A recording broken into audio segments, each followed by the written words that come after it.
Search for Mr. Hyde. That evening, Mr. Utterson came home to his bachelor house in somber spirits, and sat down to dinner without relish. It was his custom of a Sunday, when this meal was over, to sit close by the fire, a volume of some dry divinity on his reading desk, until the clock of the neighboring church rang around the hour of 12, when he would go soberly and gratefully to bed. On this night, however, as soon as the cloth was taken away, he took up a candle, and went into his business room.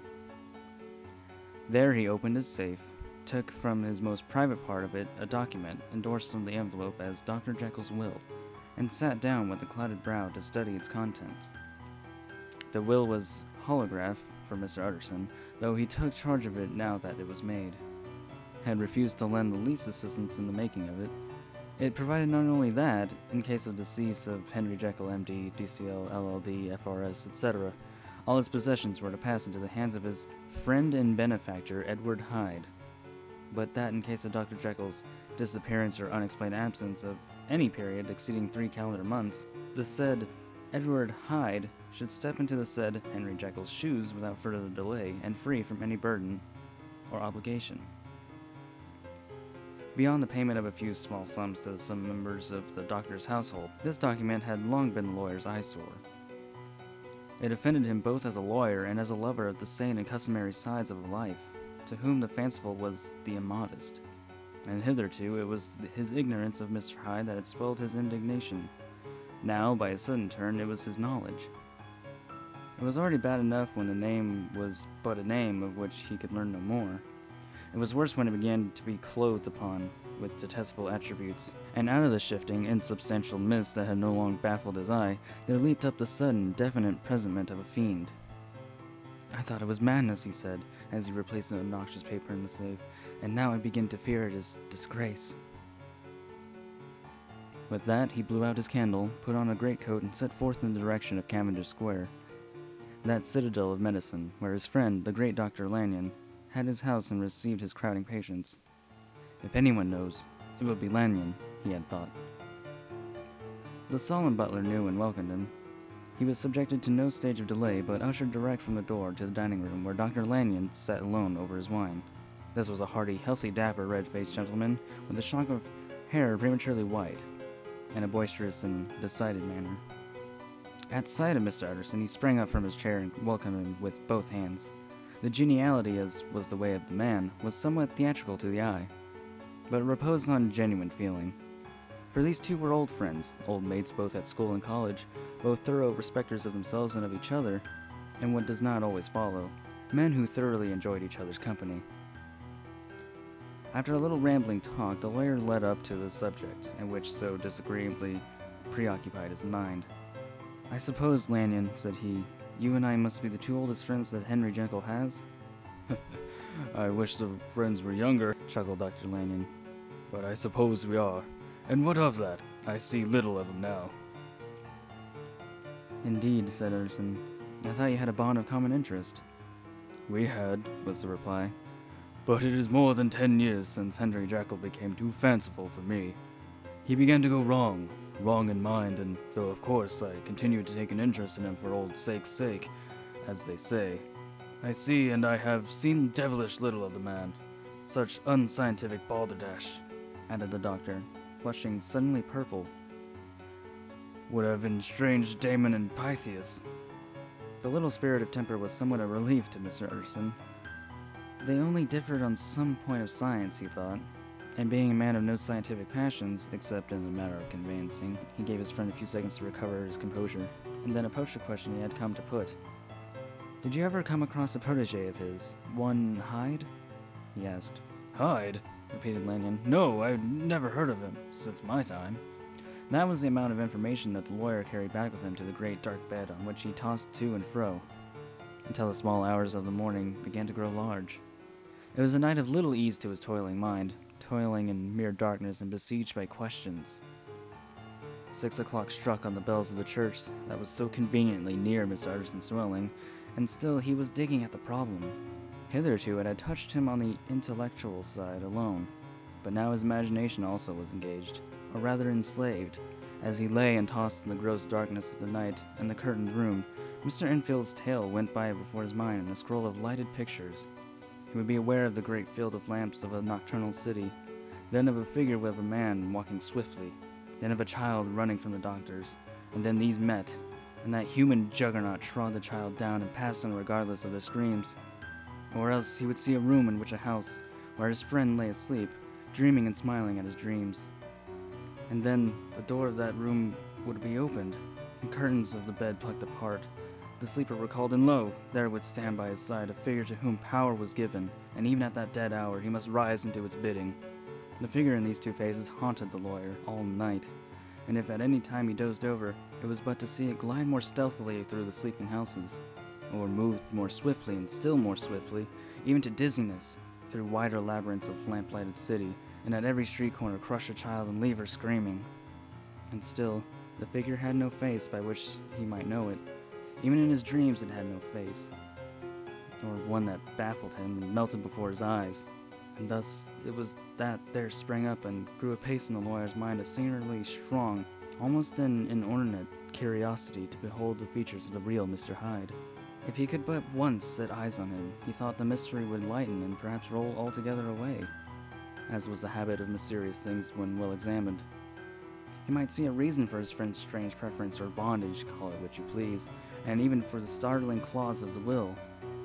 At least it would be a face worth seeing, the face of a man who was without bowels or mercy, a face which had but to show itself to raise up, in the mind of an unimpressionable Enfield, a spirit of enduring hatred. From that time forward, Mr. Utterson began to haunt the door in the by-street of shops. In the morning before our office hour, at noon when business was plenty, and time scarce at night under the face of the fogged city moon, by all lights and at all hours of solitude or concourse, the lawyer was to be found on his chosen post. If he be Mr. Hyde, he had thought, I shall be Mr. Seek. And at his last patience was rewarded. It was a fine dry night, frost in the air, the street as clean as a ballroom floor, the lamps unshaken by any wind, drawing a regular pattern of light and shadow. By 10 o'clock, when the shops were closed, the by-street was very solitary, and in spite of the low growl of London from all round, very silent. Small sounds carried far. Domestic sounds out of the houses were clearly audible on either side of the roadway, and the rumor of the approach of any passenger preceded him by a long time. Mr. Utterson had been some minutes at his post, when he was aware of an odd, light footstep drawing near. In the course of his nightly patrols, he had long grown accustomed to the quaint effect of which the footfalls of a single person, while he is still a great way off, suddenly sprang out distinct from the vast hum and clatter of the city. Yet his attention had never before been so sharply and decisively arrested, and it was with a strong, superstitious prevision of success that he withdrew into the entry of the court. The steps drew swiftly nearer, and swelled out suddenly, louder as they turned the end of the street. The lawyer, looking forth from the entry, could see what manner of man he had to deal with. He was small and very plainly dressed, and the look of him, even at the distance, went somehow strongly against the watcher's inclination. But he made straight for the door, crossing the roadway to save time, and as he came he drew a key from his pocket like one approaching home. Mr. Utterson stepped out and touched him on the shoulder as he passed. "Mr. Hyde, I think?" Mr. Hyde shrank back with a hissing intake of the breath. But his fear was only momentary, and though he did not look the lawyer in the face, he answered coolly enough. "That is my name. What do you want?" "I see you are going in," returned the lawyer. "I'm an old friend of Dr. Jekyll's, Mr. Utterson of Gaunt Street.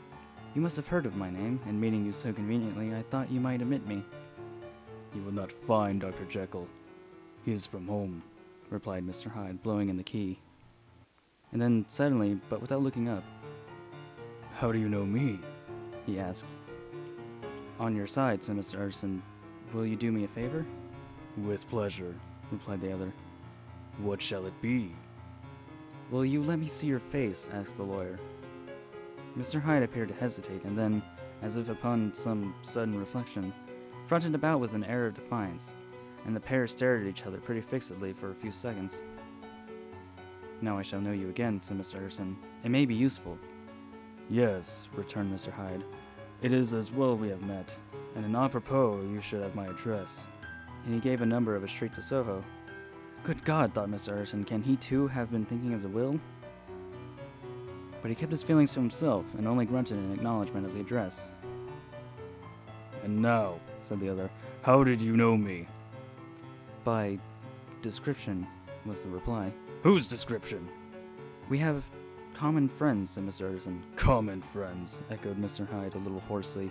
"Who are they?" Jekyll, for instance," said the lawyer.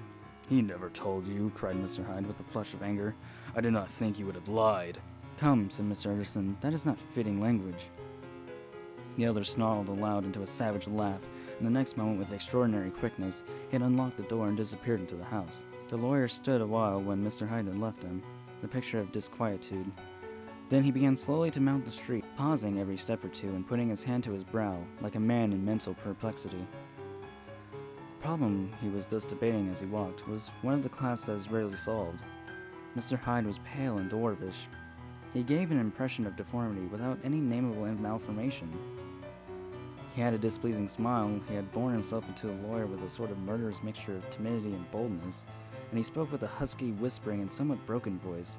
All these were points against him, but not all these together could explain the hitherto unknown disgust, loathing, and fear with which Mr. Utterson regarded him. "There must be something else," said the perplexed gentleman. "There is something more, if I could find a name for it.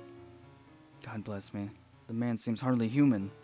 Something troglodytic, shall we say, or can it be the old story of Dr. Fell? Or is it the mere radiance of a foul soul that thus transpires through and transfigures its clay continent? The last I think, for, oh, my poor old Harry Jekyll, if ever I read Satan's signature upon a face, it is on that of your new friend." Round the corner from the by-street there was a square of ancient handsome houses, now for the most part decayed from their high estate and let in flats and chambers to all sorts of conditions of men, map engravers, architects, shady lawyers, and the agents of obscure enterprises. One house, however, second from the corner, was still occupied entire, and at the door of this, which wore a great air of wealth and comfort, though it was now plunged in darkness except for the fanlight, Mr. Utterson stopped and knocked. A well-dressed elderly servant opened the door. "Is Dr. Jekyll at home, Poole?" asked the lawyer. "I will see, Mr. Utterson," said Poole, admitting his visitor as he spoke into a large, low-roofed, comfortable hall, paved with flags, warmed, after the fashion of a country house, by a bright open fire and furnished with costly cabinets of oak.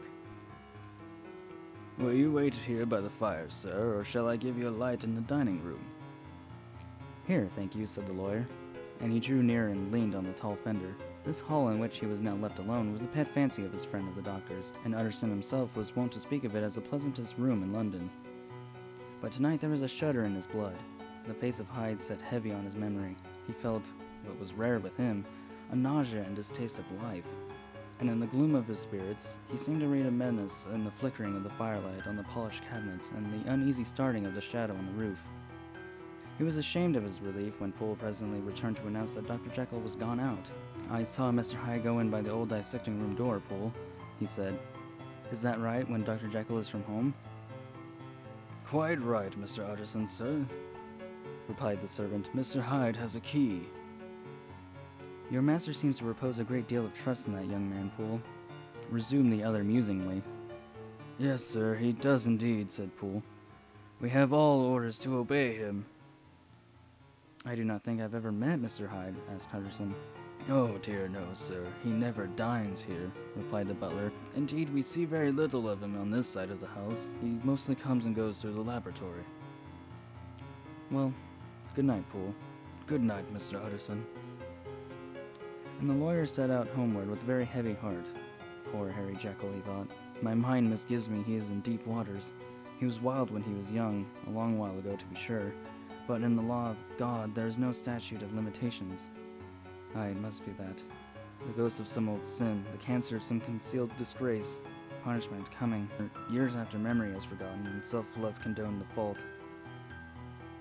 And the lawyer, scared by the thought, brooded a while on his own past, groping in all corners of memory, lest by chance some jack-in-the-box of an old iniquity should leap to light there. His past was fairly blameless. Few men could read the rolls of their life with less apprehension, yet he was humbled to the dust by the many ill things he had done, and raised up again to a sober and fearful gratitude by the many he had come so near to doing, yet avoided. And then by a return of his former subject, he conceived a spark of hope. This Master Hyde, if he were studied, thought he, must have secrets of his own, black secrets by the look of him, secrets compared to which poor Jekyll's worst would be like sunshine. Things cannot continue as they are. It turns me cold to think of this creature stealing like a thief to Harry's bedside. Poor Harry, what awakening! And the danger of it, for if this Hyde suspects the existence of the will, he may grow impatient to inherit. I must put my shoulders to the wheel, if Jekyll will but let me, he added. If Jekyll will only let me. For once more he saw before his mind's eyes, clear as transparency, the strange clauses of the will.